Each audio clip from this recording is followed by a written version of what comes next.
有了订单买年会，民众爱特别注意哦，因为过年前网络的订单是非常的多，消保官就提醒民众，若是讲有指定讲一定爱伫过年前收到货，货无收到，消费者是有权利要求退货。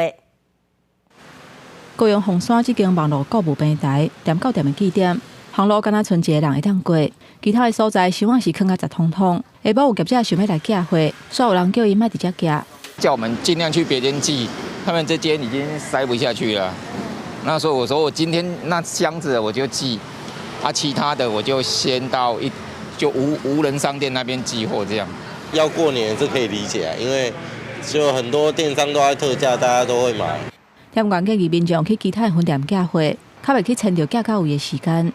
另外一间店到店的据点，嘛有同款的情形，物流箱为店内底摆去到外口。业者讲，伫申请进前，货量确实有较大，目前已经全面加派人力来支援。货量较大的据点嘛，增加每一天派车收货次数，而且伫人流高峰的时段，加派卡手来到3工。消保官提醒，伫网络顶买年菜或者是年节的食品，应该爱甲卖的人较认，甲约定到货时间。若已经讲有订，所以要是伫过年了后才收到，会当请求退货或者是算较俗。失去了年节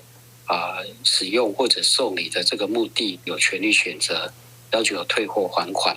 那当然，如果他选择是仍然收货的话，可以向卖家请求减少价金。消保官指出，伫网络顶买的商品，若已经约定却是无准时送到位，责任会是卖人的；若是消费者家己摕去寄的，无准时送到位，责任是物流公司的。不过，伫过年进前，货物的运送量真大，建议消费者要是爱先确认状况，才决定敢是要消费，避免发生争议。记者综合报道。